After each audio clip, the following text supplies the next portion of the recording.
Good morning and welcome to the Special Committee on Impeachment Inquiry.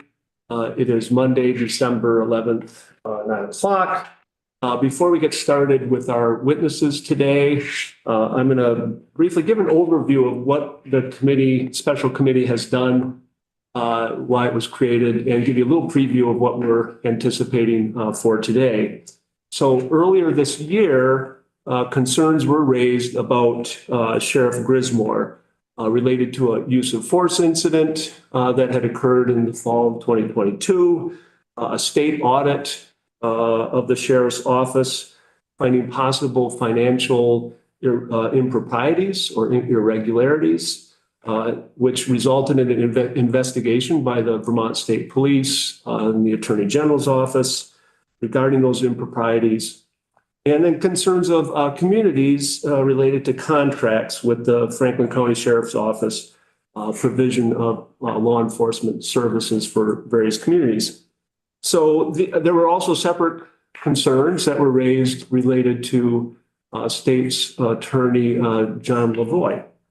And this led to a resolution that Representative McCarthy and I sponsored to form a special committee to investigate whether the actions of the sheriff and the state's attorney separately called for articles of impeachment. And we started that investigation in May, and we focused on Mr. Lavoie. We had 13 meetings. We had testimony of 31 witnesses. Those witnesses we heard in executive session. And the rationale for doing so is we were concerned about possible impacts to those witnesses, that there could be retaliation against certain witnesses, and also just to protect the integrity of our investigation. And I went in a lot of detail as far as the basis for why this committee could go and should go into executive session to conduct our investigation. And rather than going over all that again, I would refer folks to the June 1st, 2023 committee meeting where I discussed that, and a May 26th letter from the special committee to the Vermont Press Association, which is on our website, which goes into detail why we would go into executive session. So backing up a little bit, the Government Operations Committee passed the resolution for forming this committee unanimously. It went to the House floor where it also passed unanimously. And what we are been focusing on with respect to Sheriff Grismore, and have had the assistance of Downs Racklin Martin, who we hired in the summer to help us investigate, particularly focused on the financial irregularities. But issues that we've looked into and have been whether Sheriff Grismore's misunderstanding of the appropriate use of force affects how force is used under his authority as sheriff. We've looked at, given the alleged financial improprieties, is the sheriff properly managing accounting for the budget and finances of the office? Is he misusing the office for improper personal or gain? Is he fulfilling the duties of his office, including fulfilling services required by contracts entered between the office and municipalities? And is he otherwise violating the public trust or undermining the operation of government? These are some of the issues that we've looked at, that we've had Downs Racklin Martin researching. It is actually laid out in the contract, which is a public document for hiring Downs Racklin Martin. So with respect to executive session, with respect to today, first of all, we've already had testimony from numerous current and past employees of the Franklin County Sheriff's Office. We did hold those hearings in executive session, once again, because of concerns over retaliation possibilities and to protect the integrity of this investigation. Today, we have 4 witnesses The first two witnesses, two sheriffs, sheriff from Lamoille County and sheriff from Windham County. Those will be in public session, open session. And the reason for that is we do not have the basis to go into executive session or a very, I would say, very thin basis to go into executive session for those witnesses. We also have past sheriff of Franklin County, Roger Langevin, and part of his testimony will be in public session, but part of it will also be in executive session because it involves matters that are under a separate investigation of the Attorney General and State Police, and may involve confidential information, financial information. So part of his testimony will be in executive session. This afternoon, we have Sheriff Grismore, and we will have all of his testimony will be in open session. So I think that's all I need to say at the moment. Well, yeah, one last part is that we've been doing an investigation, and it's similar to a prosecutor or a grand jury trying to decide whether to bring an indictment. We've been conducting this investigation much like a prosecutor or a grand jury would do, mostly in executive session. A little bit different that we're having anything in open session, frankly. But it is an investigation, and ultimately we'll decide whether or not to have articles of impeachment. And if we do, this committee recommends articles of impeachment. It will go before the full House. It will be debated, and if it passes, eventually there will be a trial in the Senate. And all of that will be very public as well, if we get to that stage. So with that, unless there are any questions, we'll ask Sheriff Anderson to please join us.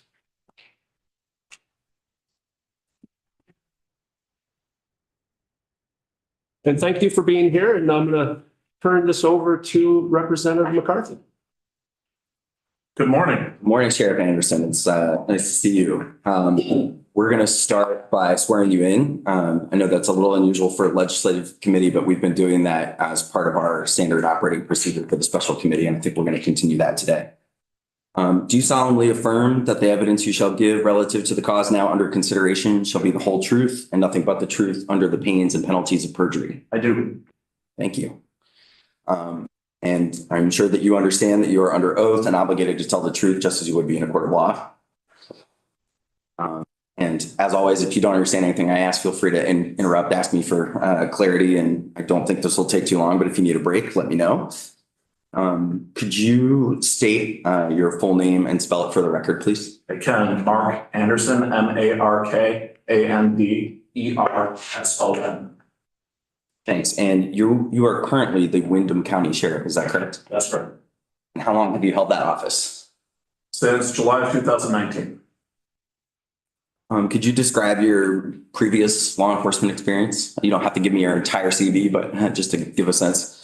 Happy to. I started with the Windham County Sheriff's Office as a part-time deputy and dispatcher in 2004. I became a full-time certified law enforcement officer, certified by then the Vermont Criminal Justice Training Council. In 2007, I've worked with the Sheriff's Office in numerous capacities. I've pretty much touched every implement of my organization in some way, shape, or form, from patrol work, special investigations, financial operations, civil process, prisoner transports, and far more. And you have several hats that you wear. You currently serve as the president of the Vermont Sheriff's Association. Correct. And you currently hold a seat on the Vermont Criminal Justice Council. Is that correct? Correct. And could you describe a little bit about how these roles complement your role as a Windham County Sheriff? Oh boy.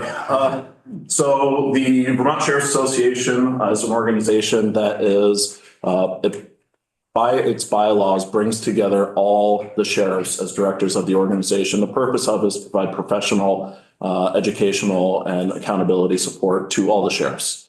As you're aware, sheriffs are elected officers. They are often, for lack of better words, they are in the woods when it comes to knowing all the things that a sheriff needs to know. And so it's the Sheriff's Association that comes in to provide the knowledge basis, sounding boards to new sheriffs as well as to veteran sheriffs. My seat on the Vermont Criminal Justice Council, the predecessor or the successor of the Vermont Criminal Justice Training Council, is as a representative of the Sheriff's Association. I was appointed to that seat prior to my presidency, and I've just maintained the seat. Both are statewide bodies. Both organizations have their own focus and vision. However, they look at the issues from a broader perspective than I do as the Windham County Sheriff, but also in concurrent ways, we evaluate different problems. We evaluate training needs. We evaluate directions for public safety, how to improve the current circumstances that Vermonters are currently faced with. And just the last piece of kind of table setting and context, I had a few questions about how your particular sheriff's office works. I think for those of us who've been on government operations, we've heard a bit about your department and from other sheriffs about how each is a little bit different. But at the Windham County office, what duties do you perform yourself as a sheriff? 99.9% is administrative duties. And do you participate in patrol at all? I stopped a car for the first time in about 8 months last week. Very rarely do I engage in patrol, and that's because I have approximately 35 to 40 staff members, which takes an immense amount of time to supervise, administer, and manage. On the, out of the 14 sheriff's offices, how big is yours compared to the others in terms of the size of the staff? I would say we are a large organization in comparison to other departments. There's some departments that are, I don't know exact numbers, but I'm estimating single digits, 3, 4, 5 personnel, some that are 10 to 15. So having about 40 is on the larger end. And do you provide training to your deputies directly? Personally as a trainer or the organization? I guess both. Personally as a trainer, yes, I'm a master instructor for the Vermont Police Academy in radar and LiDAR speed measurement devices. I've previously been a use of force instructor, specifically on oleoresin capsicum pepper spray. And I might have been or held other instructorships. We also, as the administrator for the organization, I teach about policy. I provide legal updates as best as I can as a layman. We do bring attorneys in to deal with the legal stuff. But I am the lead to represent changes and updates in Vermont law, policy, or anything we've been advised by our attorney. As an organization, we provide monthly training with a summer break, just because our time in the summertime is incredibly busy. So our deputies are required to receive a minimum of 30 hours of in-service training each year to maintain their certification with the Criminal Justice Council. So we do provide that. We provide access to an online training program known as Police One Academy, which has nationwide trainings, including things as broadly as first aid, fire extinguisher use, all the way into more specific law enforcement issues or investigatory skills that they can gain. So we provide both. And do you evaluate and hire recruits? I hire. I have a role in evaluating anyone who's an applicant to my department. I've also delegated the hiring process to members of my staff so that we can have a broader perspective into candidates and the work that we do. That people often say the boots on the ground sometimes know the answers. So we like to have boots on the ground involved in the hiring process as well. And do you conduct staff meetings with your staff, and how often do you do that? What are those like? We do conduct staff meetings. Often they are bumped in front of our monthly training sessions, because bringing that many staff members together, we actually didn't do a good job in the Zoom era. law enforcement continued on through COVID. So we never really built the same skills that everyone else developed in the online electronic meetings. So we still face issues with my camera doesn't work, my microphone doesn't work, the screen's black, all the things that everyone can laugh about that they experienced in 2020. So most of our trainings are in person. We bump them up in front of our staff meetings are in person, and we bump them up in front of our training. And we do that. Usually it's monthly. I try to disseminate a weekly newsletter to my staff. However, I have been remiss in doing that over the last several months just due to time.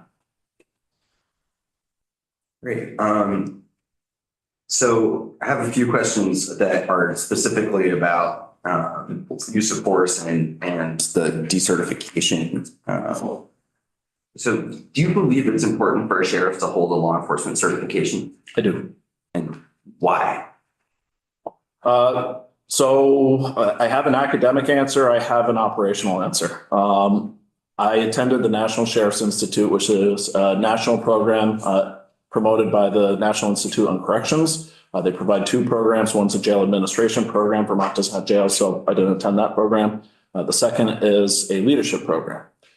In the leadership program, there were 27 sheriffs from around the country. And the question was posed by one of my classmates, who isn't certified? And we had one person raise her hand. She's the sheriff of Orleans County, Louisiana. And our initial reaction is, you must be nuts. And I'm going to come to that in my operational answer. But that was our gut feeling of the collective 26 other sheriffs, or 25 sheriffs, and not including myself, in the room. And then we asked her, what's your background? She's an attorney who's also an independent police monitor for the Department of Justice. She is the person who would go in and oversee a law enforcement organization under the oversight of a consent decree. These are legal processes when the Department of Justice says there's a lot of bad stuff happening and we need to put someone who is not your leadership in charge. What a cool person and what a cool background to have as a leader of that organization. That's where I'm going to end my academic answer and begin the operational answer. Law enforcement in Vermont are generally instituted through the Vermont statutes. The sheriff is instituted through the Constitution. I know that you are all aware of that. What's interesting about the sheriff is that we are personally liable for the actions of our deputy. That means that while the colonel, the state police, the chief of police, the director of Fish and Wildlife, when one of their officers does something that is simply put dumb, they could, or I can be sued. They, in their official capacity, could be sued. And so there is a unique desire for me to manage my own personal liability, have an understanding of the training, the experience, the updates, the law enforcement sensitive information that sworn officers receive. Not having a certification means I don't know the training. I don't have the updates. I don't have the personal knowledge that my fellow sheriffs would have with the certification. So to that end, I need to identify a person that I really trust, and I mean really trust, to have that oversight. The Commissioner of Public Safety is not a sworn officer, and she oversees the largest employed agency in the state. But that's because she has the colonel of the state police, who is a certified officer, who does receive the 30 hours, if not more, of in-service training, the updates on use of force training, the updates on fair and impartial policing. We're involved in crafting what those things look like. So to not be involved in that really at a personal level means I need to find someone not only who is a certified officer, but is incredibly trustworthy to me personally, because my neck is effectively on the line. And are there duties that you would be unable to perform if you had your certification revoked? That's an interesting question. I believe the answer is yes. I'm also not an attorney. So I would defer to legal advice on the differences of constitutional authority versus statutory authority. My understanding is that I would not be able to perform law enforcement duties if I were decertified. I would not have access to law enforcement sensitive information. That is information that is circulated from federal, state, and local partners often to aid in either law enforcement investigations or officer safety issues. I'm sure that there's more reasons than those two reasons, but I'll state those. You had mentioned that one case from Louisiana where a person who did not hold a law enforcement certification was a law enforcement agency head, but are there any examples of chiefs or sheriffs in Vermont that you're aware of that don't hold the certification? I don't know any other sheriff. I'm not aware of any sheriff not having a certification. Aside from the decertification of Sheriff Grismore. I have, in previous instances, there have been law enforcement agencies that have been led by a public safety director. And so this was a manager that oversaw fire and police departments. There might be other things they oversaw. I wasn't aware of the specifics of their duties, just aware that they existed. Hartford, I believe, was one. Not sure of any others, but I would not be surprised if they exist. And do you, in your role as a sheriff, review professional misconduct complaints and use of force reports? I have my use of force instructor review use of force reports. I do review all internal complaints and internal investigations, as well as Act 56 investigations. For those not aware, Act 56 is a statewide police misconduct provision that was created several years ago by this body. And that is overseen by the Criminal Justice Council. Would you be able to do those kinds of internal oversight and review if you had your certification revoked? I'm not an attorney, so I don't know. I would, assuming there's no legal constraint, I think so. But it also means the information I would possess might be stale. Part of the reason I don't review my use of force investigations as the primary is because I don't have the current use of force training curriculum to the same level of understanding that my instructor does. And so I want to make sure techniques that are no longer trained are not being used. I want to make sure that new techniques that I'm not aware of are being implemented when they should be. Because I do 99.9% administrative work, my skill set in defensive tactics, while I'm trained, might be lower than someone who is doing it on the daily or the weekly. And last week, the Vermont Criminal Justice Council unanimously voted to find that there was professional misconduct and had a pretty overwhelming vote to permanently revoke the certification of Sheriff Grismore. Am I understanding that correctly? I'm going to slightly restate the initial vote, which was a violation of the statewide use of force policy, which would then translate to an Act 56 violation for excessive use of force. So those are my words, and that was a unanimous vote. There was a second vote for the decertification, which was, I believe, 16-1. And as you understand it, what is Sheriff Grismore's view of whether he used appropriate force during the incident in question with Mr. Jeremy Burroughs that resulted in the Criminal Justice Council's review of the case? During the hearing itself, which was a public hearing, he defended his actions as necessary and appropriate. Following the council's hearing, it was represented in press that he was appealing the decision as he felt his actions were appropriate. And do you agree with his view that those actions were reasonable and appropriate? I do not. And just generally, what could a law enforcement officer in that situation have done differently? So I need to qualify my answer with there's a U.S. Supreme Court case known as Graham v. Connor.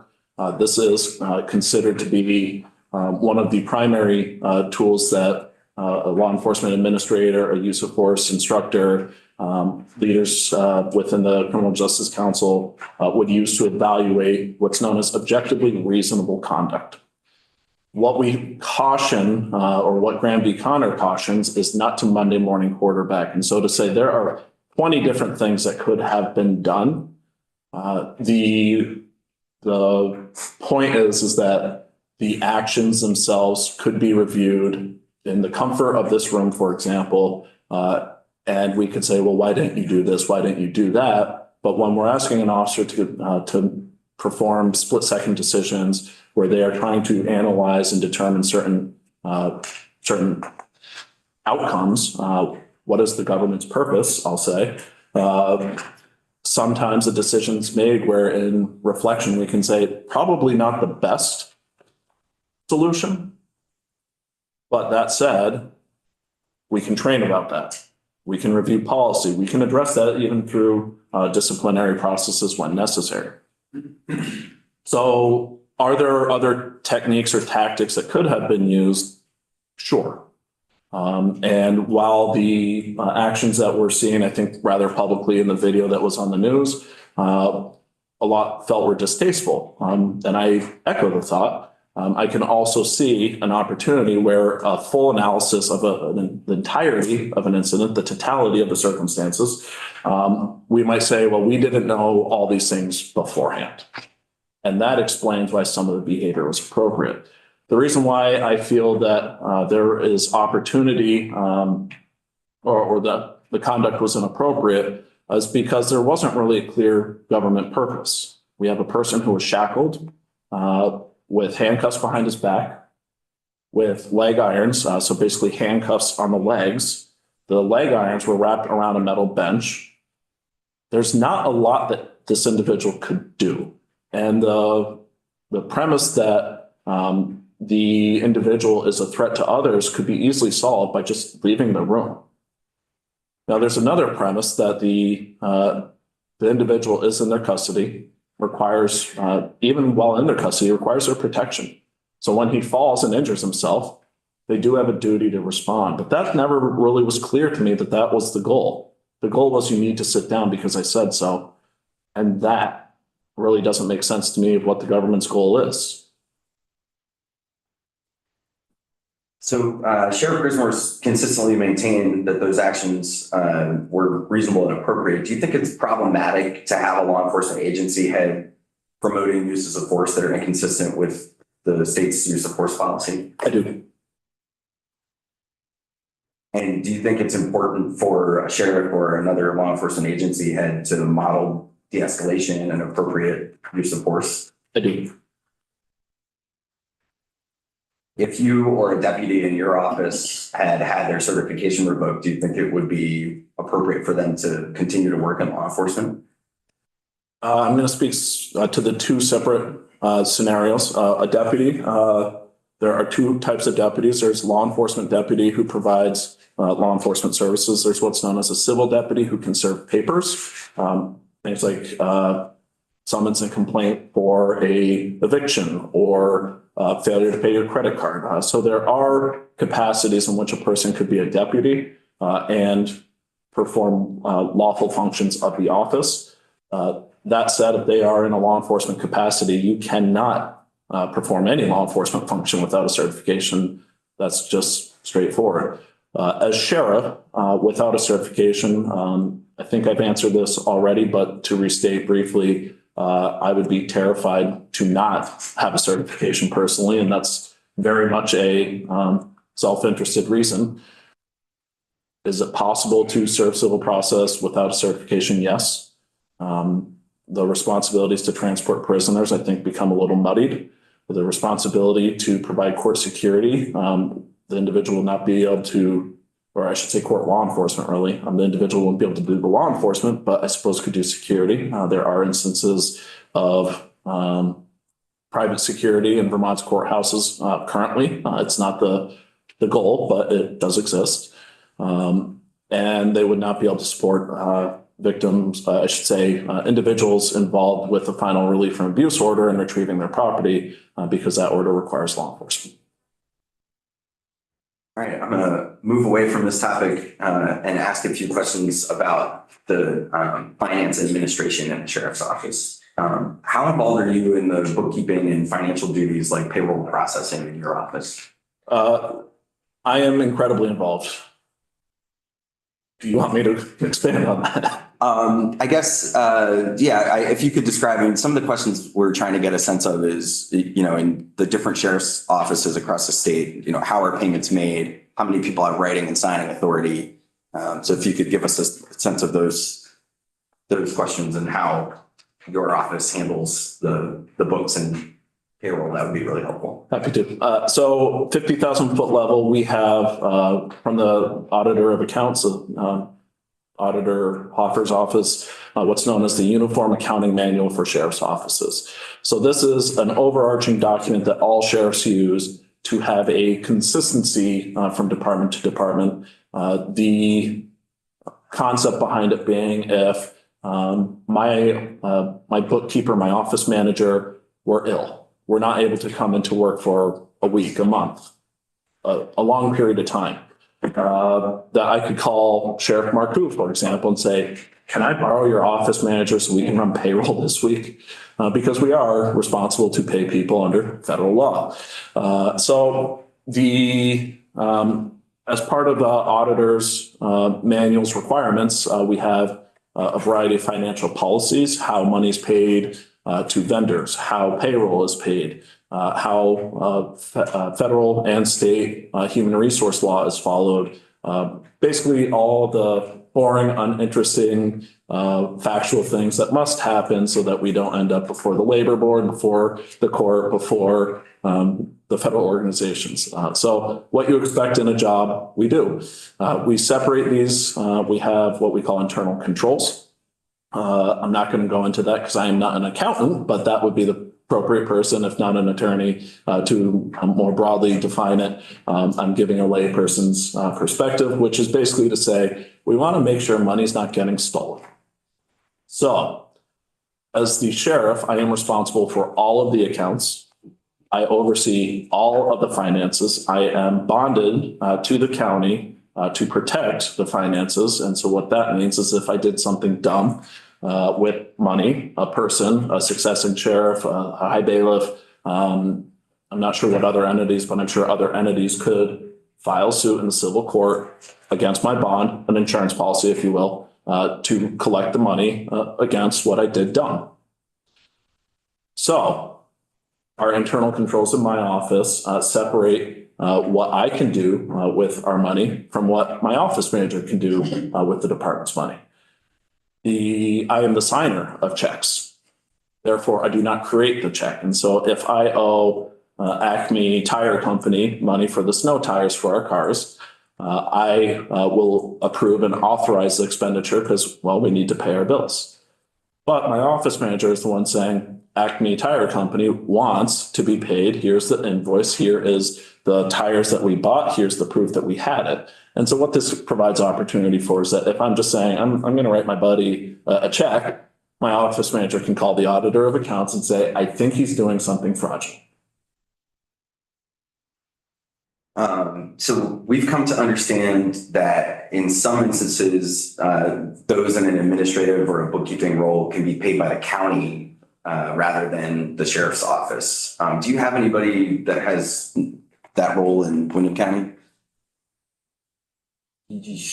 Sort of, yes. Okay. And is it the kind of situation where one of your deputies or somebody on your staff is both a law enforcement officer that's paid for other duties and then also it's payment separately from the county for some of those administrative duties? In my organization, no, but I do see that that's possible. Okay. And in that kind of case, if an officer was, for instance, working overtime, and this may be too detailed a question, but if an officer was working overtime, for instance, picking up extra patrol shifts on top of their bookkeeping and their regular patrol duties, how would they essentially, would there be anybody else looking at their calculation of the overtime?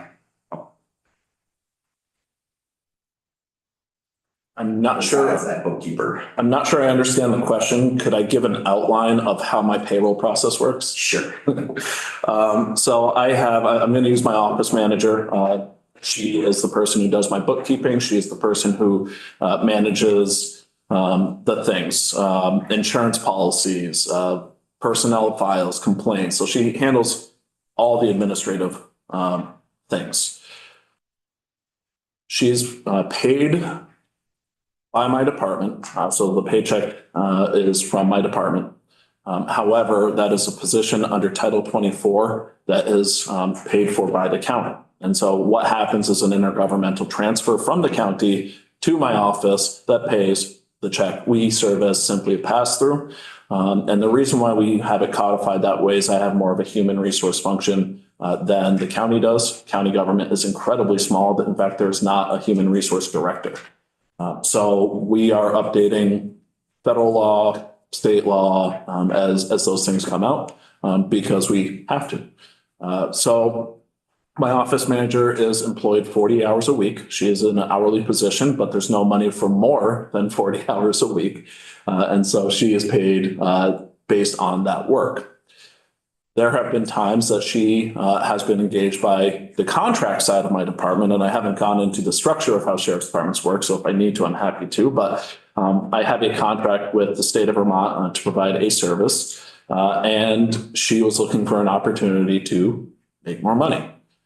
So in addition to her 40 hours a week that she does as an office manager, we had hired her to do some very light cleaning of our office space in addition to those 40 hours when the need is present. So she will be paid an extra hour, 2 hours, 3 hours, whatever that would be. Now, because she is involved in the payroll process, the question I think that you're asking is she the only one to oversee it?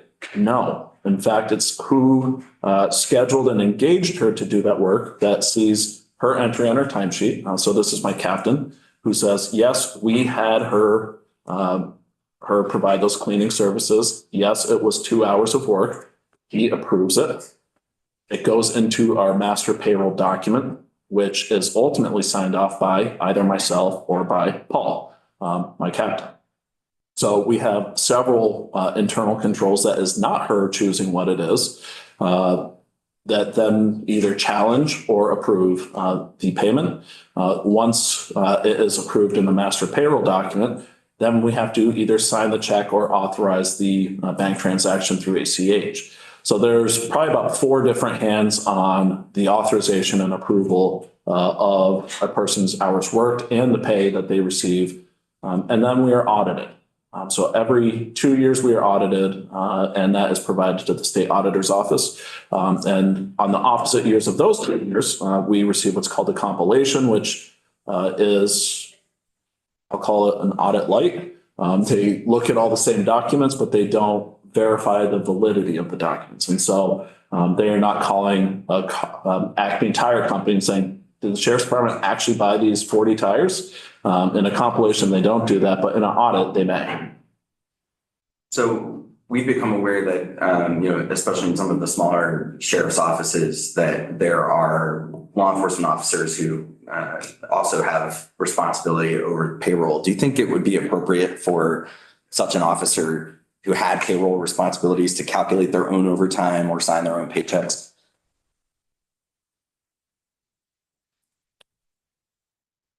We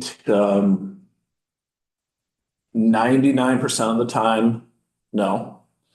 The 1% is that catch all, never say never, don't always say always. And so there's been times where it is necessary. And then we go to great lengths to document why. So we include a memo saying all the people who were signers of the check were sick with COVID. So auditor, yes, Mark, went into QuickBooks, wrote the check, printed the check, signed the check, and here is a lengthy memo explaining all the steps I did that violate my policy. Here's the reason I did it, and I don't have any other way. And I might be overcautious in this step. I usually make a phone call to our auditor to say, just a heads up, I don't see another way. Do you have a feeling on this? Would you like me to talk to the assistant judges who, while I'm not required to do that, I can do that. And the reason I say that is because I'm looking to be checked. I want accountability. I don't want to be accused of stealing money. Sounds like that's the exception, but definitely not the rule for that set of circumstances. Absolutely. I think, if I may, the rule would be they who write the check does not sign the check. And whoever signs the check does not write the check. And that's broadly our rule. Does your office participate, or any of your officers or deputies, I should say, in the state pension system for their retirement? My department does, yes.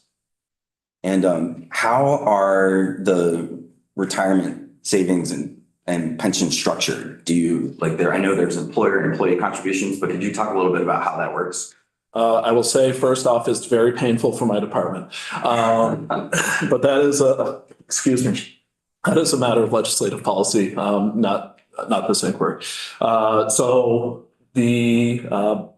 sometime around 2000, maybe 2001,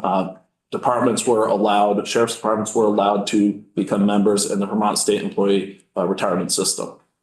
Some departments joined, some departments did not join. My department was one that joined, and we joined into what is known as Group F. It's a 30-year retirement program that is accessible to all my employees.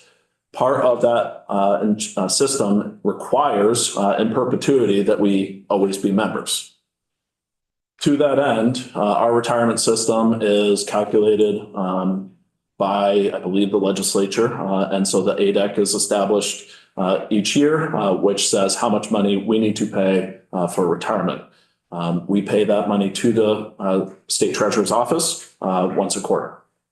The employer is responsible for a percentage that's determined by the state treasurer's office. The employee is responsible for a percentage established by the state treasurer's office. We are compelled to pay that. I bring up policy only briefly to say during COVID, my department was challenged in that we did not have any revenue coming in through contracts. And so we didn't have any way to pay the bill. And then my question became, what do I do if I can't pay the bill I'm obligated to pay? It was a unique time. And so those were questions we worked through the legislative process to gain solutions to because we were literally up against the wall. As far as I can tell, I am compelled to always pay that that bill, regardless of my discontent or content with the system. While it is a great system, it can be rather detrimental to department funds.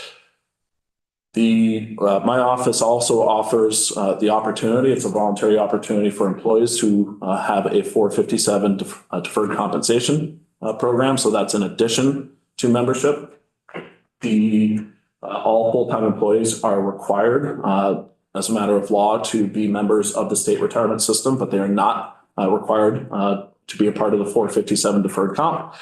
So they are able to participate in that. They pay 100% of anything they want to put into deferred comp. So my department's experiences in the state system, there are some departments who are part of different systems. And so I believe it's a little bit less than half of the sheriff's departments in Vermont are part of VEMRS, the Vermont Municipal Employee Retirement System. Going back to that time in 2000, early 2000s, that was not accessible. And so the sheriffs who joined the state retirement system did so, and the sheriffs who did not remained with private retirements. At some point in time, since the early 2000s, VEMRS opened membership up to sheriffs. And so the sheriffs who had not joined the state retirement system joined the 20-year VEMRS retirement system, which has created some of our policy concerns that we're working on. So to that end, there are sheriffs who are in the VEMRS system.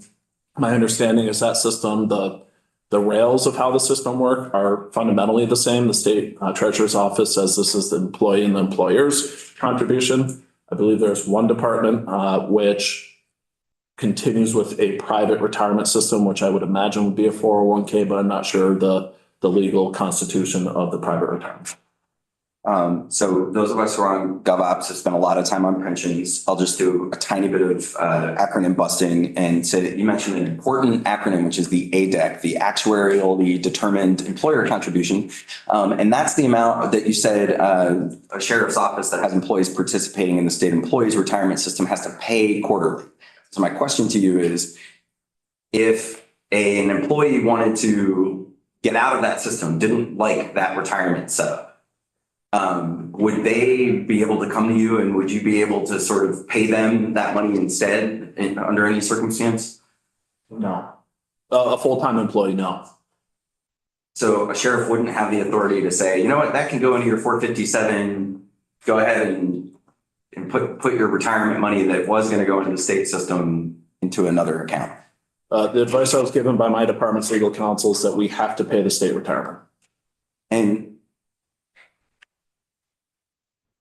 if you had an issue, like you are having trouble making your ADAC payment, what would you do in that case? Would you call somebody at the treasurer's office? Like, what do you do if you have a question about pensions here? So I'll answer the second question first. If I have a question about pensions, I contact the state retirement office. When we were running low on cash during COVID, what I did was call the state treasurer's office and said, we want to get out. And they said, you cannot. I then called my attorney and said, what do I do? And he said, you have to figure out how to pay it. And I grew a magical money tree that just rained. No, I'm kidding. So then I contacted my senator and said, I'm in trouble.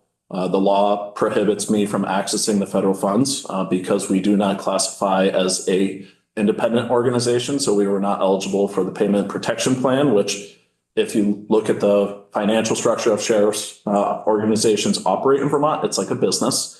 So we make more sense to be funded by the payroll protection program, but we were not eligible because we're a government entity.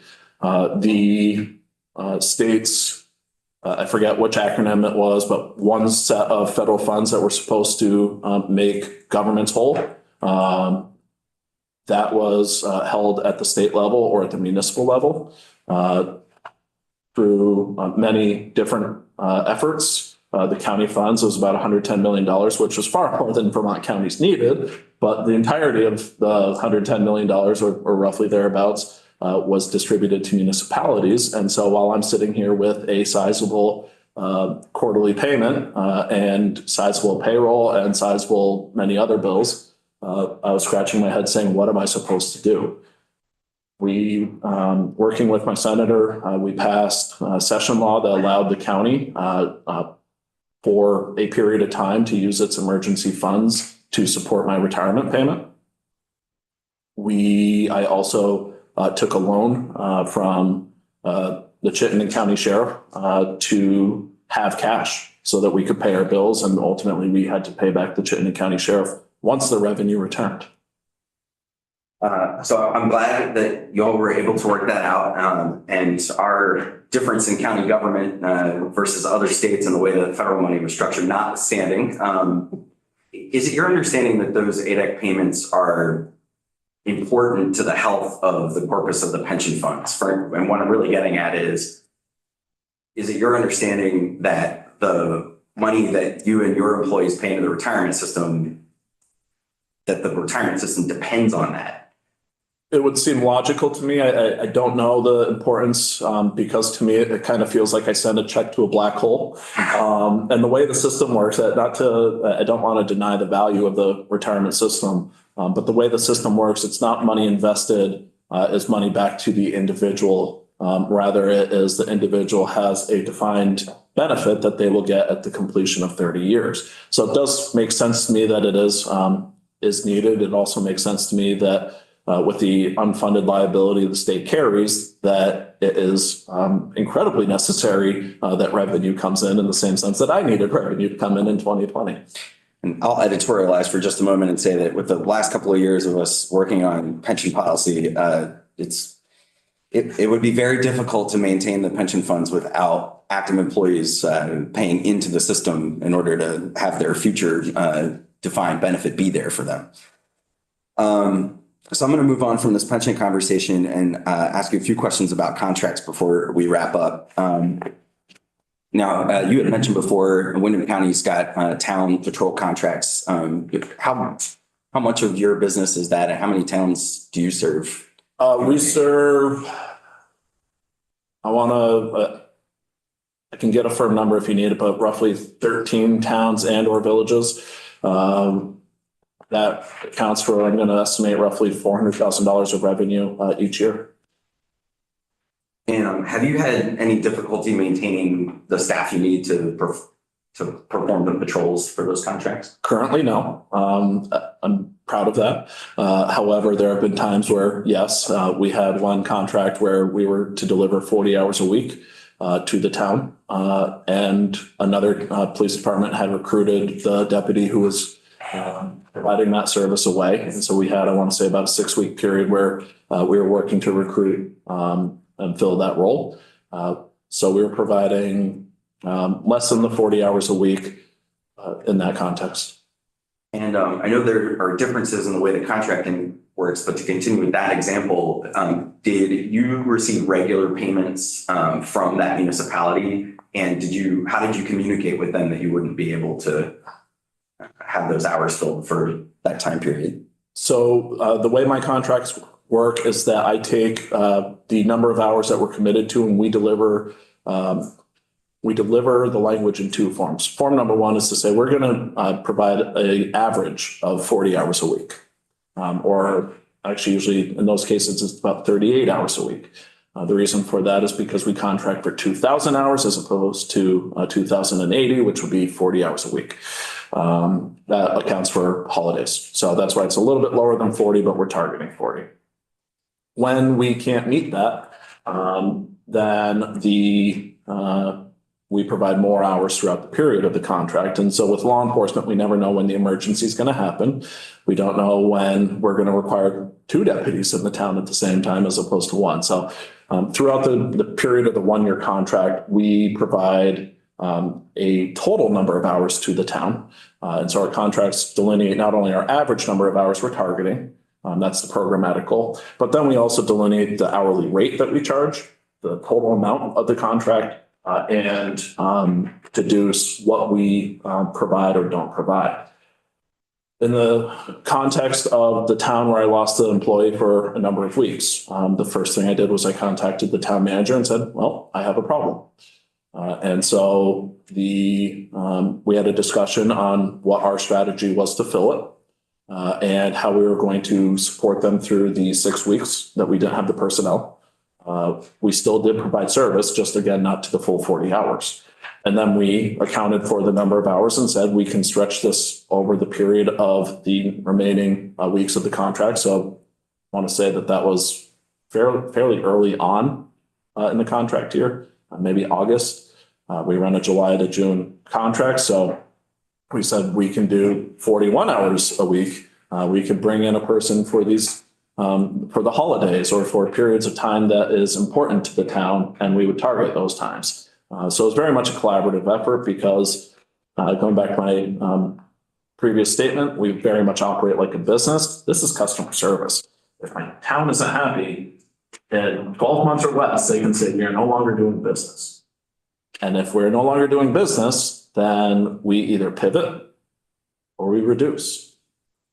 So it's very important to me at a business level that we maintain customer relations. It's very important to me at a programmatic level that we deliver what we say we're going to deliver. And when we can't, then we come up with an arrangement that works for both parties.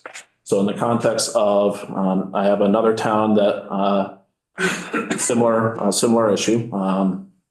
We lost personnel back, I want to say it was about 2020. We had lost some personnel who were providing programmatic coverage. They got recruited by another agency. And so we were short. And we said, well, what do you want to do to the town? And they said, well, let's carry it forward into our succeeding contract. And so we did that. We still weren't able to catch up. And so ultimately what we did was we wrote them a check for the amount that we had received as unearned income that we could not perform. And so we returned it back to the town. So it sounds like in these cases, you've had open communication and problem solving to remedy the situation with the municipality that had the contract. Would you be surprised or think it was appropriate if a sheriff's office, after a couple of months, a municipality noticed they hadn't seen any patrols and contacted their legislative delegation? If the operative word is surprised, no, I'm not surprised, only because I am aware that this happened. But when I initially became aware, yes, I was surprised. And that's not a normal operating procedure, I imagine, but Without knowing what the contract says, I would agree it is not a normal operating procedure. I do not know if the contract says, regardless of the money we give you, you do or do not have to provide service. But I also think that that would be a tough pill for a town to swallow and saying, we're just giving you money for the purpose of giving you money. I also think that the town would face considerable accountability from the voters if it was just writing a blank check to an organization for some or no return, unless that was the town's initiative. well, Sheriff Anderson, thank you very, very much. Before I hand it back over to the chair and the other committee members for questions, is there anything else you'd like to tell us? I can't think of anything. Thank you. Thank you for being here. So any other questions from other committee members? Not seeing any here. I have one question. So, Carolyn. Carolyn, go ahead. Representative Brannigan, go ahead. Well, thank you. Sheriff, thank you for your testimony. I'm Carolyn Brannigan. I represent the towns of Georgia and Fairfax here in the House of Representatives, and I am at home right now. Roads were too bad for me to tackle, although Representative McCarthy came down. I guess we know who has guts on this committee and who doesn't. But my question regarding the retirement system, I remember that time when the deputies became eligible to participate. What were the sheriffs doing at that time? Were they already in the Vermont State Employees system?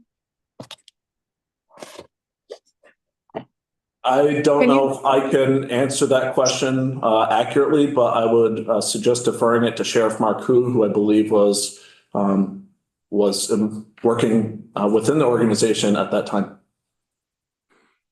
I see. And tell me again, did your department opt to join that state retirement system at the point where the deputies were allowed or not? I remember it being controversial, and some of the sheriffs loved the idea, some didn't. What did your department do?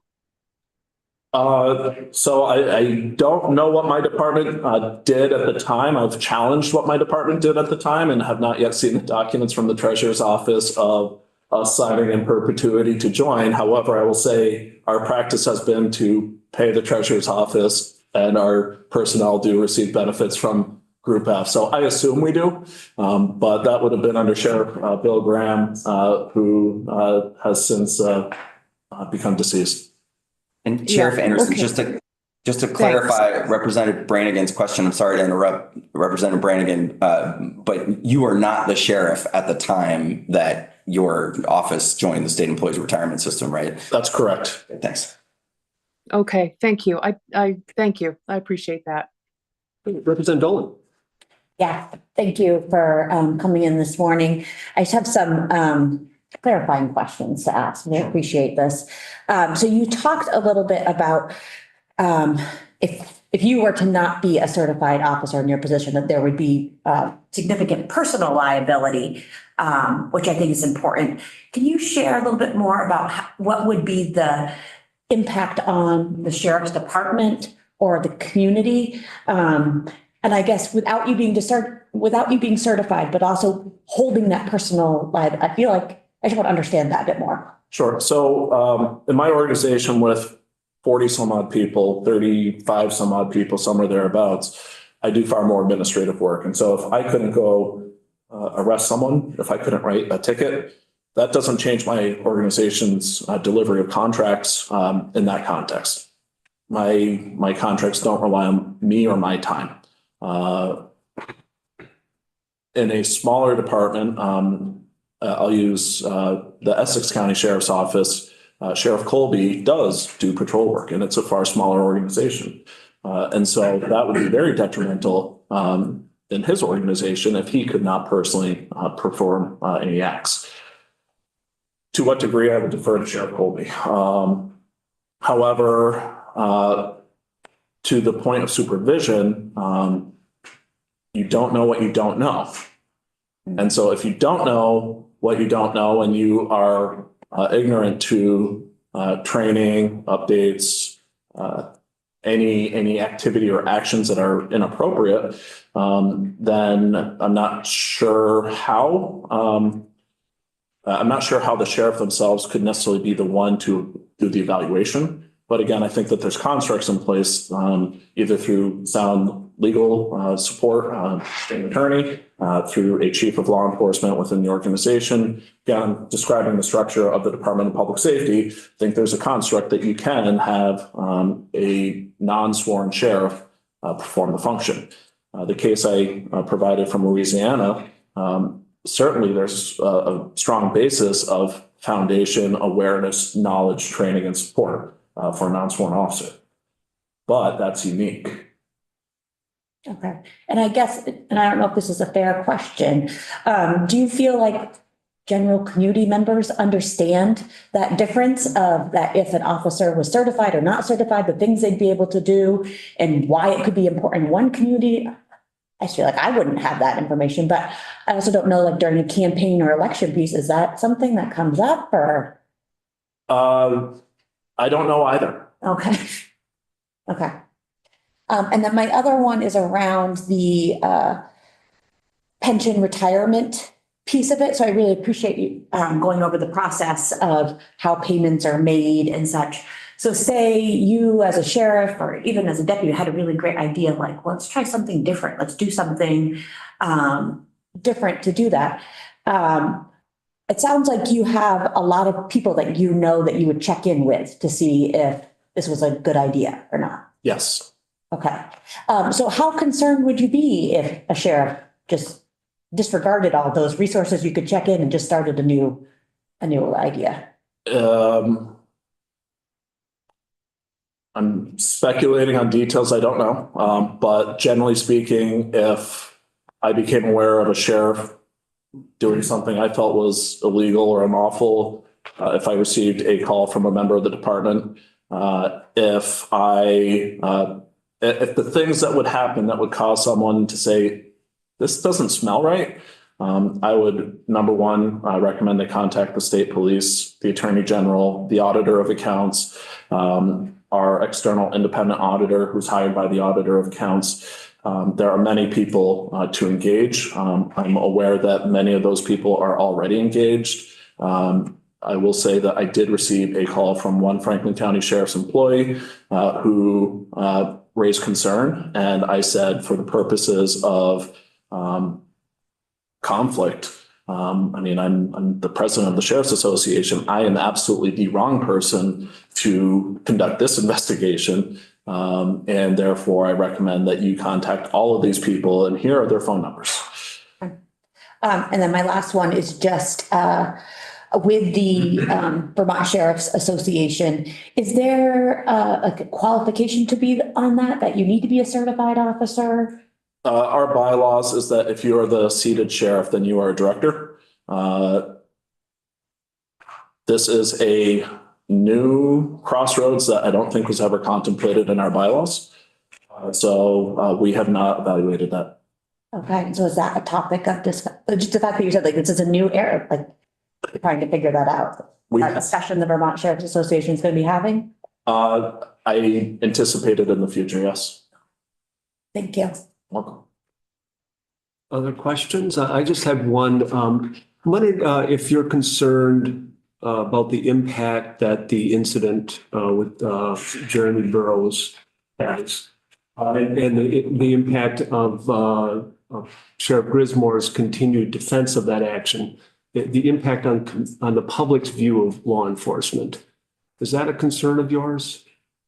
That incident is a concern. Generally, any law enforcement misconduct is a concern. And since I don't want to say that this was like the epic of time when the public started caring. I think the public cared beforehand. I think we've done a lot of work as a sheriff's association around accountability, even before 2020. But since 2020, it has become hyper-focused. And so when we see events occur within the law enforcement community, whether they're in the news or if we become aware of them just professionally, they certainly bring a keen awareness to us to look at it and evaluate it and try to provide an unbiased, professional, lawful analysis of what occurred. There's been some delay in the the Sheriff's Association speaking out publicly because we were not in possession of all the facts. We were not capable of answering the totality of the circumstances because we weren't privy to it. It was conducted by other organizations, and we often know how use of force scenarios are evaluated. So that's why there is a delay from our part, not because of lack of concern, but rather lack of process. As process carries out, we then have new facts that we can evaluate under. So to the instance of the impact that it has on our profession, it calls for a lack of confidence from the public to law enforcement. And one of the things we experience, people see a uniform and they say, well, that's the police. The difference of the Vermont State Police versus the Windham County Sheriff's Office are vast and different. It's the same difference as the difference between the Windham County Sheriff's Office and the Brattleboro Police. We are operating under entirely different structures of law, entirely different structures of management, entirely different structures of funding. And so while we are broadly all certified by the Vermont Criminal Justice Council, we are all trained through systems or apparatus of the Criminal Justice Council. As we have that unifying thing, the public often doesn't see the difference between the organizational things. And so an action of a sheriff or a sheriff's deputy will equally impact the Vermont State Police, the Department of Motor Vehicles, Department of Fish and Wildlife, the Brattleboro Police Department, the St. Albans Police Department. I mean, it's just, they're the cops. So yes, I am concerned by it, but that's also where I see an opportunity for what I'm going to call transformational leadership. Even at the lowest level, and we saw that with the incident with Jeremy Barrows, the lowest level, we can have people say, we think something was wrong. And it was the deputy's actions who brought forward the incident to their supervision. That's leadership. In the instance, I said I didn't want to Monday morning quarterback. Could the actions have been justified or maybe considered inappropriate?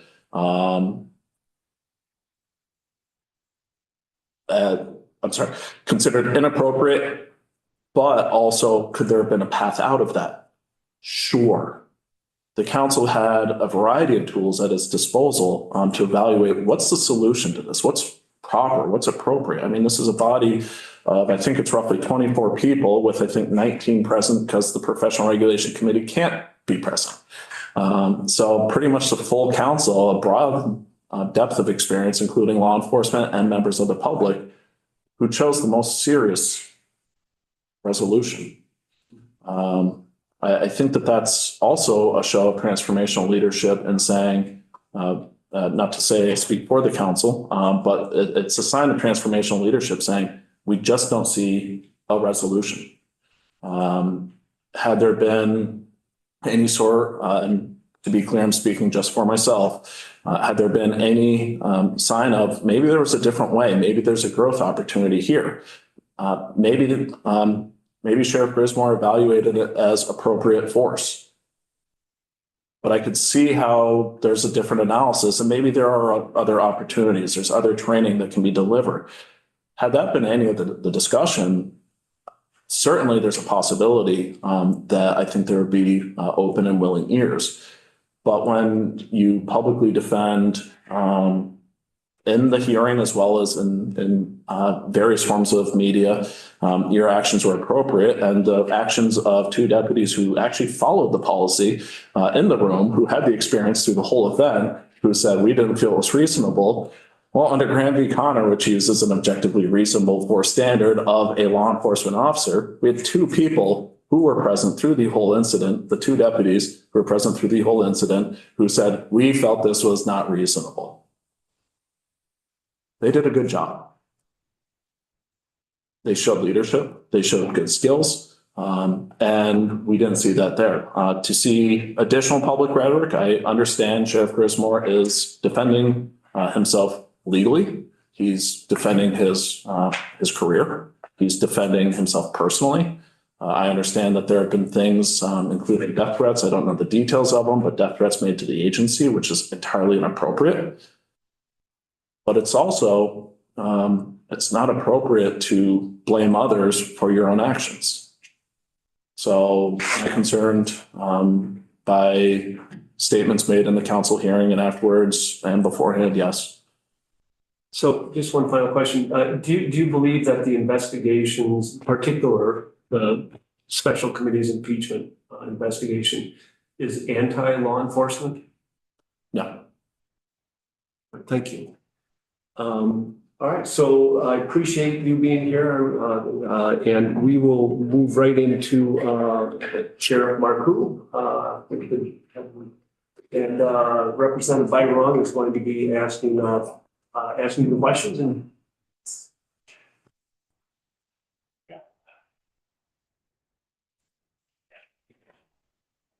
be sure. So thank you for being here, and I'll turn it over to Representative Byron. Good morning. Really appreciate you coming in.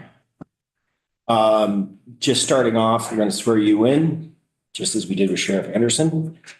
Do you solemnly affirm that the evidence that you shall give relative to the cause now under consideration shall be the whole truth and nothing but the truth under the pains and penalties of perjury? I do. Thank you. Now that you understand that you are under oath and obligated to tell the truth, just as you would in a court of law, if you don't understand any of the questions that we are asking you, please ask us to repeat the questions. And if you need a break at any time, please let us know. Could you please, for the record, state and spell your full name? Roger M. Marcoux Jr., M-A-R-C-O-U-X. So a few questions on duties and background. You are currently the Lamoille County Sheriff, correct? Yes, sir.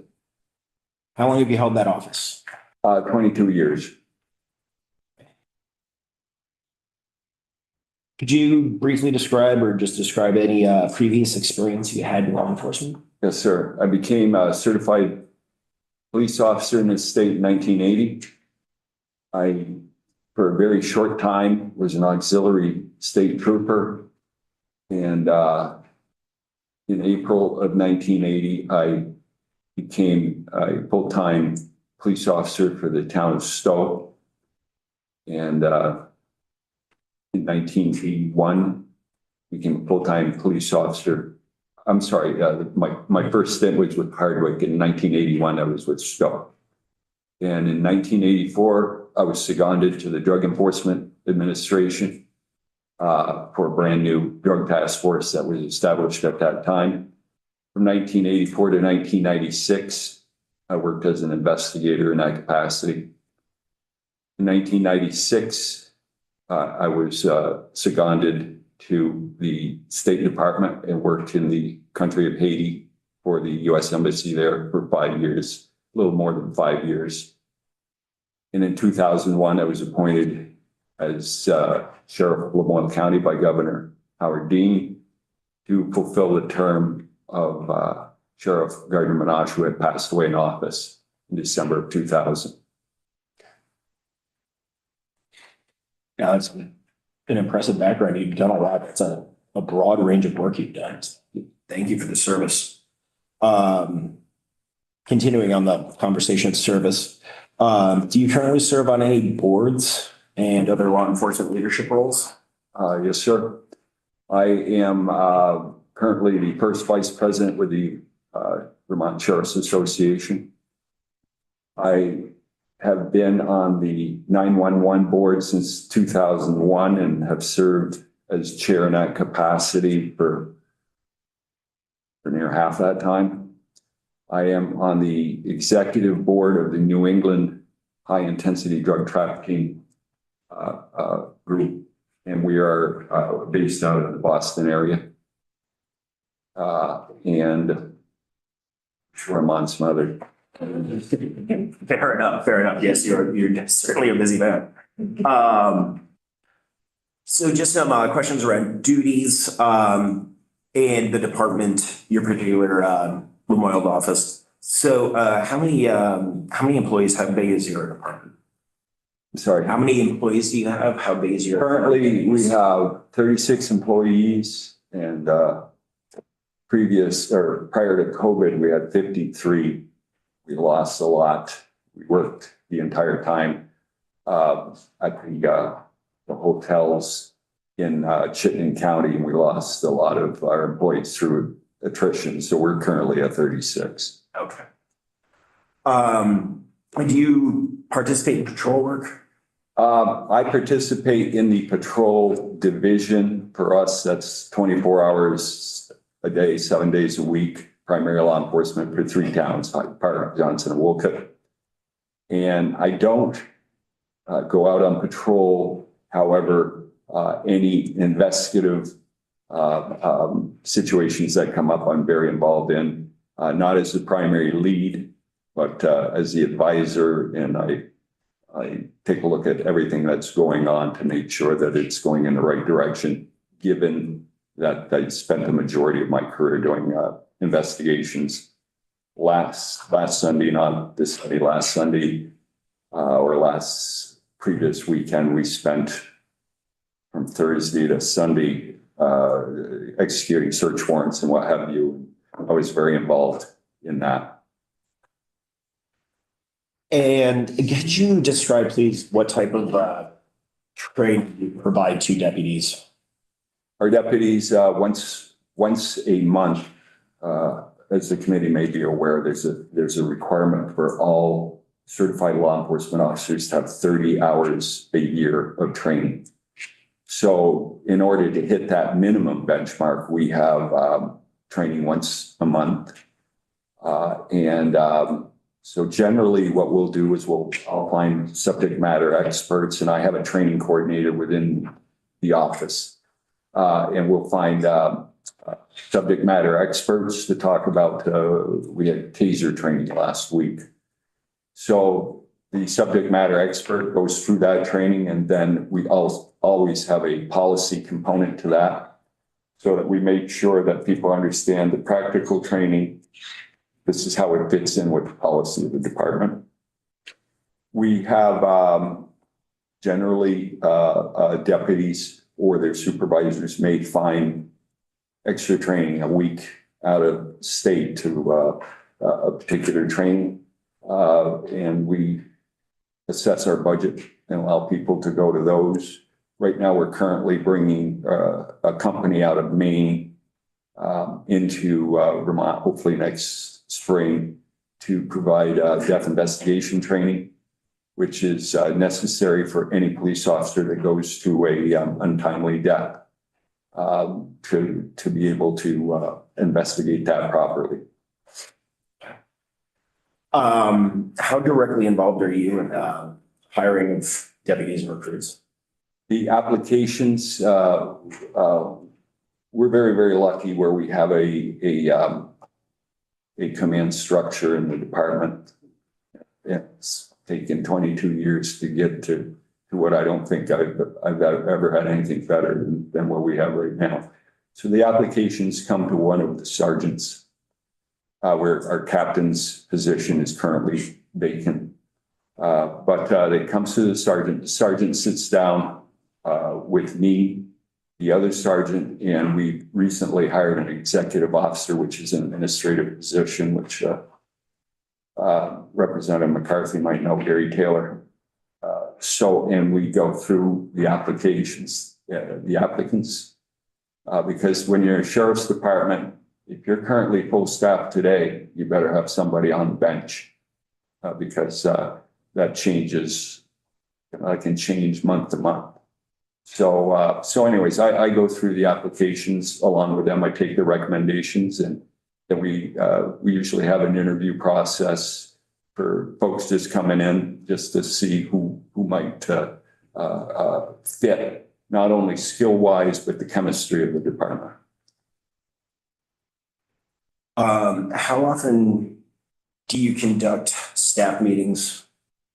Have command staff meetings every morning at 9 o'clock. Unless we've had a long night or other things prevent that from happening. And then our staff meetings are those monthly meetings. Talking about, when we break it down, we may have a meeting, a short meeting or long meeting with patrol. There's about 7 patrol people that are associated with that primary patrol function we have. And then we have 10 regional dispatch employees. So it's very difficult to have staff meetings when you're 24/7 because somebody's always going to miss the meeting. But I think it's very important. The communication is very important to have often. Yes, thank you. Switching over to use of force conversations. Do you believe it's important for a sheriff to hold a law enforcement certification? Yes. Could you explain to me why? To be a successful sheriff, I learned when I first got here that there's 3 things that you had to be. You had to have a business acumen. And you obviously had to have some kind of political acuity and law enforcement, because we're in the law enforcement business. There's a tremendous amount of liability and responsibility that goes along with managing people that carry guns and handcuffs and have the ability to take people's rights away or take their life away. So generally, I think any and all training a sheriff can have to help them be successful is important. So, and that's the short answer to that. Sheriff Anderson touched on the personal liability that falls on the sheriffs. Is there anything that you wanted to add beyond what he described on that particular component? No, it's a bit of a, any other law enforcement officer in this state that is sued. It's either for the municipality, it'll be the town's attorney, or the city's attorney that represent them. And it's the attorney general for any state law enforcement official. Us, we have to go find our own attorney. And they can attach my house and they can affect my family. So it's not a very comfortable position. When I first got to the sheriff's department in 2001, we had about an average of 3 lawsuits a year. So I've been sued 4 or 5 times in 22 years, which it was not pleasant. But the object is to create enough training for yourself and for your staff to avoid the lawsuits. Okay, understood. Thank you for that additional insight. Now back to a situation where a sheriff would be decertified. What duties would you be unable to perform in your role? Should you be decertified? Well, you couldn't carry a firearm. So any patrol activities would be out the window. Investigative activities. Sheriff Anderson mentioned that you wouldn't be privy to information.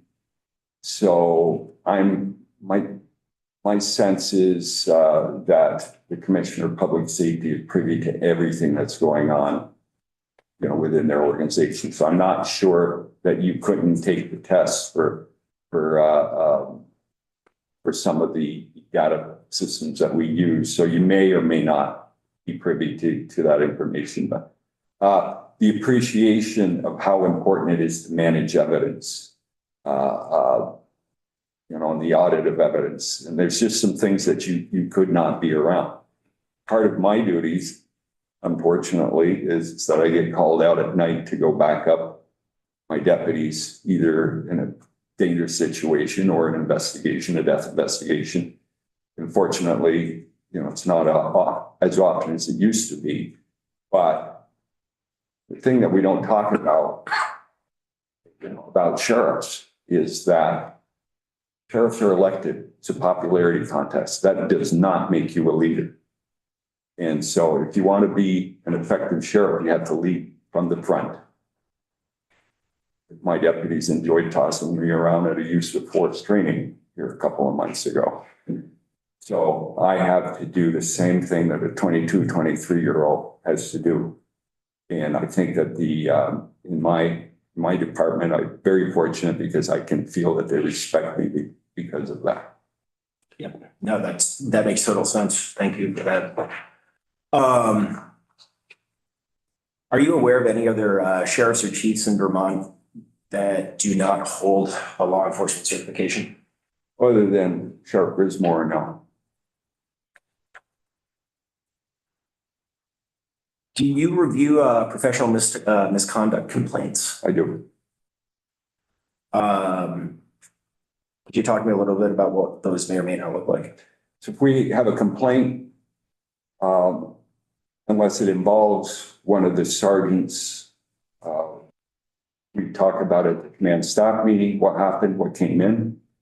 And then usually I make a decision as to, okay, what's the severity of the complaint? Can that be handled internally by one of the sergeants to investigate or even our executive officer?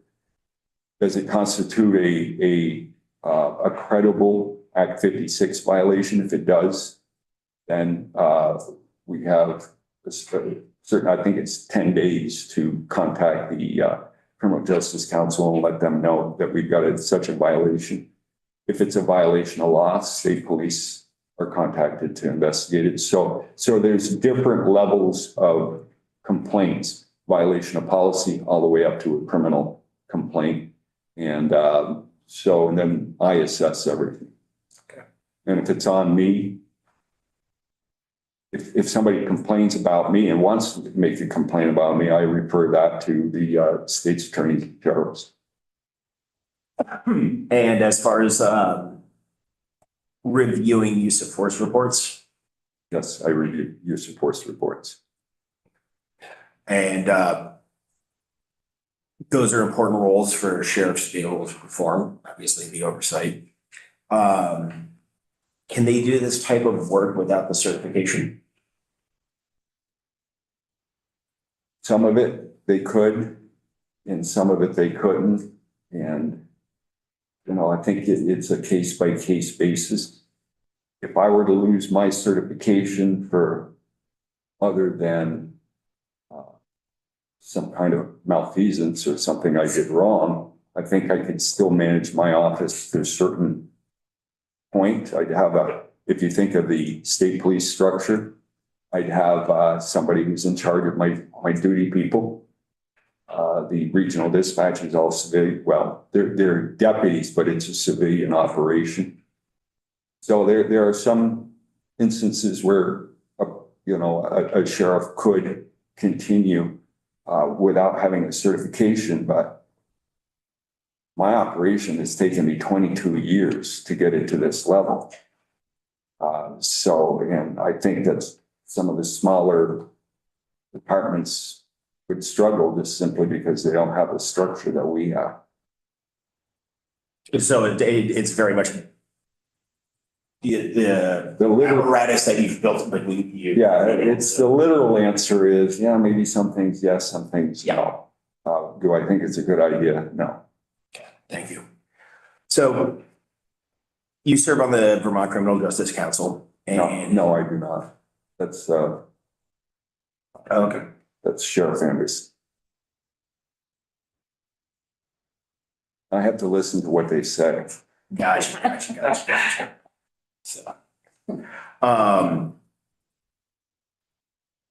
So as you understand it, what is Sheriff Grismore's view of whether he used appropriate force during the incident with Mr. Burrows? And that resulted in the recent decertification. I'll say this as a general statement.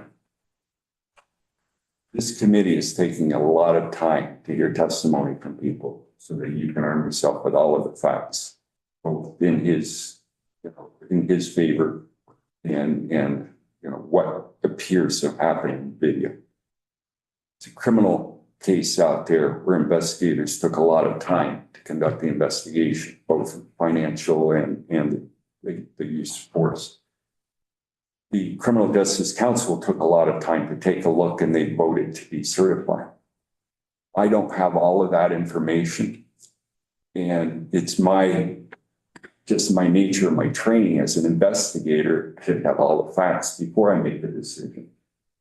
So having said that, what I've seen on the video and what I've read in the paper, it seems pretty clear to me that that was an inappropriate use of force. There were two deputies in there. Even if this person was very vocal and boisterous, that's about every Saturday night. The training that we have and the expectation from the public is that we maintain our composure. So with me, I go in to an office and happened just a couple of weeks ago, somebody screaming in the holding cell. I go to the deputies, everything under control. Yep. Okay. Then I go about my business and I trust that those folks know what they're doing, because quite often I'm not there and I have to put that trust in them anyways. I don't know if I answered your question or if I went off on a tangent, I'm sorry. No, but no, tangents can be informative. At least I like to believe that myself. So speaking a little bit more directly though, in the video you viewed, the information you garnered, what do you believe could have been done differently in that moment? Again, I think that if the impetus for him to go into that cell was because of, the ruckus or what have you, I'd have just simply ignored the person and talked to the deputies, are you okay? Everything under control? And not made myself a witness to whatever was going on, which would cause me even more paperwork because now I have to write a report. Mm-hmm. So that's how I would have handled that. And certainly when somebody is restrained like that, it's certainly nothing in our training, in use of force training, that says it's okay to kick somebody. So if you were a deputy in your office were similarly decertified, do you think it would be appropriate for you or them to continue working in law enforcement? For a deputy, that what you said? Yourself or a deputy, but I guess more so to you. Let's speak to the position of you. With me, I have been horribly humiliated with what happened. We all have our moments. We do, we do things that maybe we're emotional or upset or angry. We're not at our best. That happens. I have never done anything like that. But I think I'd have probably resigned. So more a personal sense of accountability you're speaking to, like sort of, I want to maybe say like a reflective sense of shame for an action. Is that? That's me. Yes. I'm speaking to you personally. I'm a very old school police officer, according to my staff. So, but it goes to upbringing and a whole bunch of other things that you don't want to hear about here. But for me, what I would have done is owned up. Hey, well, I wouldn't have done it to begin with, but if I did, I made a horrible mistake. How can I make this right? I just certainly met with community leaders and tell on my story and see if there was any way to resurrect my career or what have you. No, thank you for that. I think that's that's important. I've been thinking a lot to that piece, especially around elected officials and how they personally address mistakes in different avenues, self-accountability, and how you can go about, and I'm sorry, I'm editorializing a little bit. Well, I will tell you, again, not anything like this, but I'm constantly,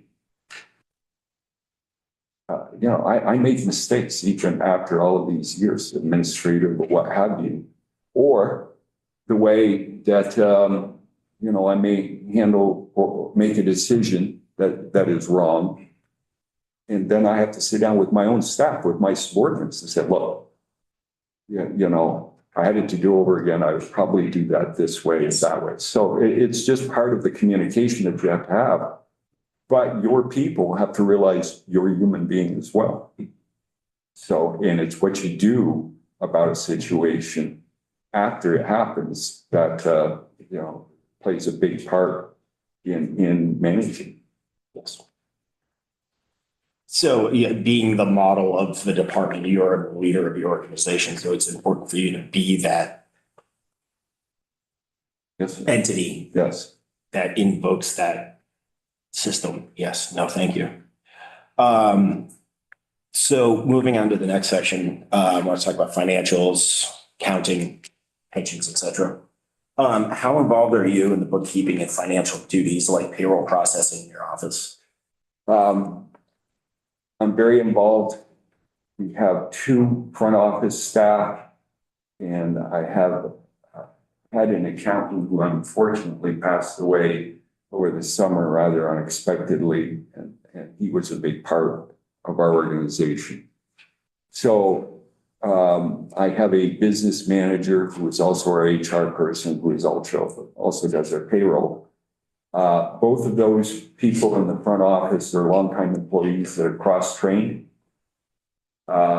Several years ago, we met with Auditor Salmon at the time, and all of the sheriffs finally transitioned to QuickBooks so that we could go to each other's departments in the event of an issue to be able to help out and have this familiarity with the software. Mm-hmm.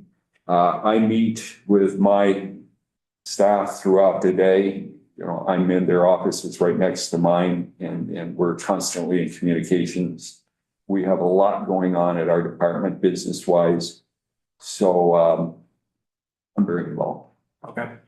And so how many people have check writing, check signing authority in your office? 3. 3. And can the folks who print and process the checks, they have the ability to sign the checks as well? As long as it has to be signed by 2 people. Okay, so you have like dual signature authorization. Yes. Either I sign it, or if anybody else, if I'm here today's payroll, I'll be back in time to sign everything today.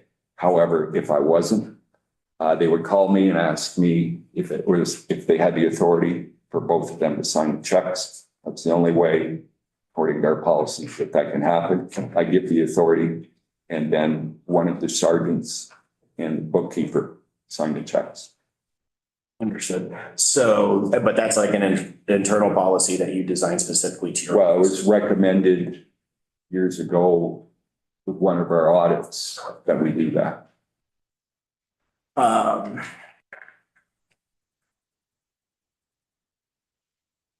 So we've come to understand that there are some instances in an administrative or bookkeeping role where folks can be paid by the county rather than the sheriff's office directly, correct?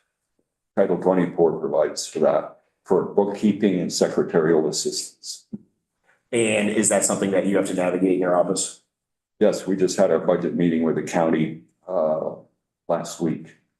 And that's for Lamoille County, that is the primary driver in the, that makes up most of the budget for the county with respect to the sheriff.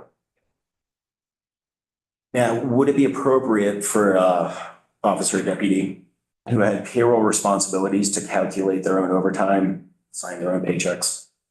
Well, for one thing, we don't have a deputy do it. Okay. We have a professional. She's my business manager, so she does that. So the way that payroll happens with us is that there are many different facets of what we're doing out there. We have a regional dispatch. We have what I call a patrol division, which is basically a police department. And then we have our reserve deputy program, which handles everything from court security to special details to, we worked the homeless hotels for a long time. So a deputy will fill out a timesheet. It'll go to the business manager, or excuse me, they'll fill out the timesheet and they will go to their supervisor. So their supervisor, for example, in dispatch, the supervisor there signs it, indicating that this person said they worked 84 hours. That checks out with what I know on up to the next person.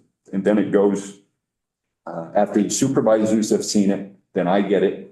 I sign off on each of those timesheets and it goes to the business manager for processing. She divides out, okay, patrol, you worked 48 hours in patrol this week, but you also worked overtime doing this detail. All of those things come out of different accounts. So it's pretty complicated. But continuing with complicated, does your office participate with the state pension system for the officers? It does. Yeah. Can you give me an overview of how that works? We're in Group F for life. But just as an aside, we've been working with the treasurer for about 8 years now, but we're hoping to change that, and you'll see more about that this legislative session, working in concert with them. But as of right now, we're in Group F for life. My understanding was always that any employee that worked 24 hours or more we were required to contribute, and so were they. So, but we have 20, maybe 20 employees, approximately 20 employees that are in the Group F system. Okay. And do you have anything beyond that? They have the deferred, what is it? I forget the number, 457 program, which is optional. And I kind of counsel all the young folks coming on to take a look and see what you can do, because that adds up, over a career. Mm-hmm. Now, if an employee wanted to withdraw from the state pension system and take those retirement funds as income, or put them in some other vehicle, 401k, for example, would that be allowed? There's no mechanism to do that. Now, would a sheriff have the authority to take an employee out of the state pension system and have the employer contribution provide directly? You stated that with the 401k plan without the approval of the state treasurer's office? To my knowledge, there is no way to do that.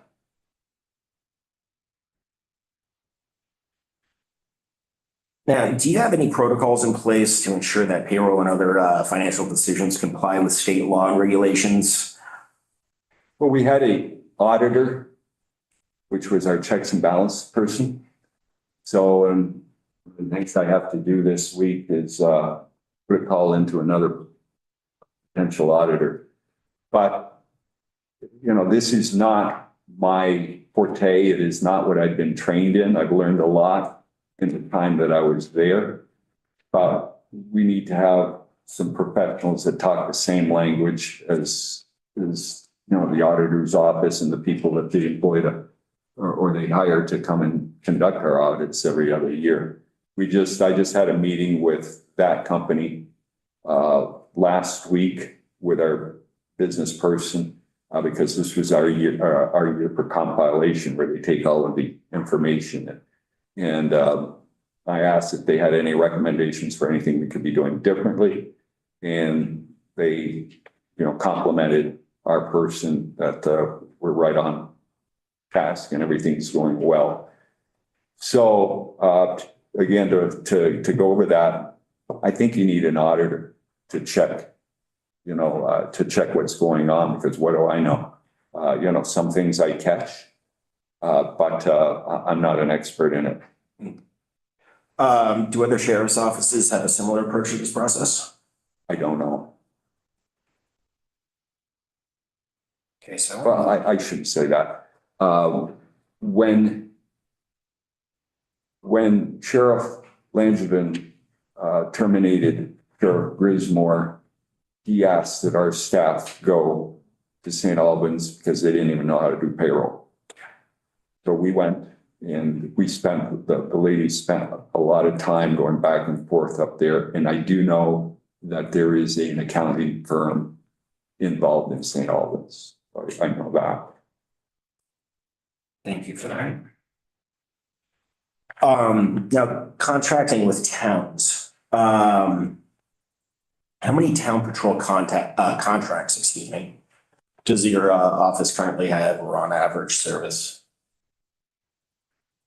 So we're a bit unique, but our regional dispatch, that's probably with 12 towns. It's 10 towns in Lemuel County. We have, some towns outside of 12, 13 towns. Our patrol at 24/7 is with 3 towns.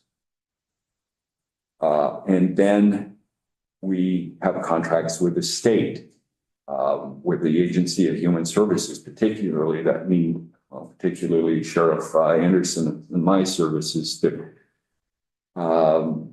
we had to stay with someone at the at UVM Med Center that was having some kind of a medical procedure there. And that was 4 days, 24/7 straight. So we have a lot of those ancillary contracts. Have you had difficulty maintaining adequate staffing to service all of these? They come and go, deputies come and go, but we have enough of a bullpen, so to speak, where the contracts that we have, we fulfill. The contracts that I don't think we have enough people for, we don't pay. So it's a very, very difficult thing because you have state that may need it. A child transported at the same time that mental health, DCF wants a child, and mental health wants this person, they need transportation from this person. So it's a real juggling act because the very difficult thing that people don't understand about sheriffs is they expect us to be available.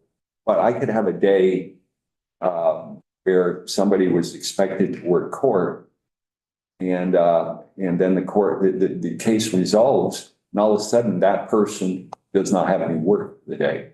So it's a real management nightmare. But we in Lemuel, we're in pretty good shape. Okay. And if you weren't able to provide those services, should you find yourself in a situation, how would you communicate that with the town municipality? Communicate. Fair. So we're in a customer service business. We don't have a set forth budget like DPS or any state agency or municipality. Any money that we have in a budget is because we've gone out and earned it. And I've been around for a long time, and I still think that people aren't happy with me, they can vote me out of office. If people aren't happy with my service, they could go elsewhere, no matter if I have a 40-year relationship, 45 years of patrol. I still think that people struggle to pay their taxes and they expect service, and I expect that of myself. No, as a small business owner who's in the customer service and history, I can certainly appreciate that perspective and view, lived experience. I just want to glance through this real quick and make sure I touched on PCs, but I think we're pretty much done with my end. Now, is there anything else you want to share with us on the matter before I turn it back over to the chair of the committee? Appreciate all your work. It's difficult. No, and same with you, Sheriff. We do difficult work as well. We really appreciate your time on all of this. Thank you very much. I'll open it up to other committee members for questions. Representative McCarthy, then Representative Dolan. Thanks, Sheriff Marcoux. Had a couple of follow-ups. So Sheriff Grismore has consistently maintained that his actions during the Burroughs incident that led up to the Criminal Justice Council investigation, and I think there's also a pending civil assault case in the aftermath of that incident. He's maintained really consistently that that was reasonable and appropriate. Do you think that it's problematic at all for the head of a law enforcement agency to continue to maintain that? Well, yes. You know, I think that Jim brought up a passage to the resident staff. So to put a finer point on it, would you say it's important for a sheriff to model de-escalation and proper use of force to recruits and the deputies that are in your office? The sheriff has to be the leader. So, you know, I wonder what would happen if a deputy did that. What would his reaction have been? So I think that you have to be in the front, and your deputies are what you are. Thank you very much. Senator Dolan. Yes, so this may be related to this. I'm just trying to fully understand what the impact is of having a sheriff who is decertified, like what that means. And so I'm getting that a decertified sheriff can't be involved in patrols, or I'm guessing also interactions with detainees that are is that correct? I don't know. It's kind of new ground, but for sure, Patrols. that sheriff cannot come armed. Okay. And he can't perform arrests. You know, I'm not exactly certain what happens with reviewing reports if he's in the, you know, he's got a protocol where he reviews reports. You know, certain sensitive cases involving juveniles, I don't know if he privy to that. It's kind of uncharted territory, but you know, my thinking it's going to be very difficult. Okay, and maybe to follow up on, like, I'm just trying to think of the situation. So say there was a detainee, that there was a situation, you mentioned how you would check in and be like, deputies, everything under control? They say yes. Like, can a decertified sheriff like give feedback to the deputies, like, deputies, do this? Or would they be required to follow what the sheriff's act? You know what I'm trying to get at? Like, I'm trying to understand how this plays out. There's two ways to look at it. One is if he can do it. The other one is, you know, how much respect are they going to have to follow through with that? So, I don't know. I mean, detainees and prisoners are handled by corrections folks that aren't certified police officers. So there's that. So it's just, I have to really think about this a lot more as to what it means. And I try to say, all right, well, what happens if I was decertified? What would that mean in my department? And I don't have all those answers yet. Okay. I appreciate that, because I feel like this is new territory for us in Vermont, and like, we owe it to people to be prepared in these situations. So I guess what would be an expectation of if you found out you were decertified? Like, how would you communicate that? I'm guessing there would be confusion among staff of like, okay, so what can my sheriff do now? What can't they do? Policies probably need to be updated. Can you just kind of talk about what this gray area is? First thing I would do is, if I suddenly found myself in that position, is I would find the best attorney I could to address what does this mean for the department. Because at the end of the day, the sheriff is, I'm there, I happen to have been there for 22 years. But as I look back at the history of the Lamoille County Sheriff's Department, I'm just a temporary custodian for the next person. So it's important for the institution that, you know, that this doesn't really become about me as a personality. It's about the office. And in our county, and I worked with a lot of good people in Franklin County through the years. it's important for the people there that they have this service, this option when there's a dearth of other options for law enforcement. And I've talked to a lot of people up in Franklin County, and they're concerned about that. So I think that, I would do the very best I could to bring in as many experts as I could to figure this out, because deputies in law enforcement become in trouble when there's not a clear, defined protocol on, whatever they're dealing with. They need to understand the policy, so they're very clear about what happens in this instance or what happens in this instance. So that's what I would do is just get an attorney and say, hey, what do you think I can do and what I can't do? And I probably have that attorney engaged with the Criminal Justice Council. There's one thing that hasn't come up here today, and that's the pay. So a level 3 certified get paid X, level 2 certified get paid X. There's nothing that speaks to someone who has no certification at all. As a sheriff is what you're. Sure. So I think some of the piece I'm getting at report is that there's a lot of gray area now. This is new territory, and there isn't a clear kind of guidebook in how to navigate this. That's correct. Thank you. So just following up with that, it may not be clear to me that wouldn't be allowed to carry a firearm either. Maybe if you could expand on that, why wouldn't somebody who's decertified not be able to carry a firearm? We have to be certified every year. We have to go through a certification process with firearms. So it's in your role, official role as a sheriff, you're carrying a firearm as a sheriff. You're not allowed to do that unless you're certified. As a private citizen, you may be able to carry a firearm. Right. We're sheriffs, except for Grismore now, are all certified by the state of Vermont. We've got to go by those rules. So we need to shoot and qualify once a year, at least once a year. So do you think you'd have trouble recruiting and retaining deputies if you were decertified? I think in my circumstance that I have a bit of a reputation and hopefully a good reputation. And I think that people look at that when they're considering the many places they can go to work in law enforcement. So I think if I lost my certification for something other than an injury or something like that, that would be something that people would look at.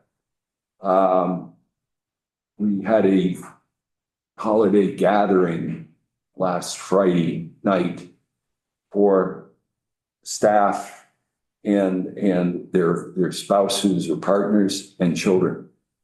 And it was mostly about the spouses and children. And they depend on me to make sure that the training is there, the leadership is there, so that their loved one is going to come home each and every night. And we say, wow, it's a sheriff's department. Our people are seeing every bit as bad things happening as any other law enforcement. Our dispatchers have been on the phones when people have shot and killed themselves on the phone. So it's a serious business. And I think every bit of knowledge, every bit of training that the sheriff themselves can have, it's hard enough if you really, really got a lot of experience and a lot of training. It's hard enough to do it. I really can't imagine what it would be like without this.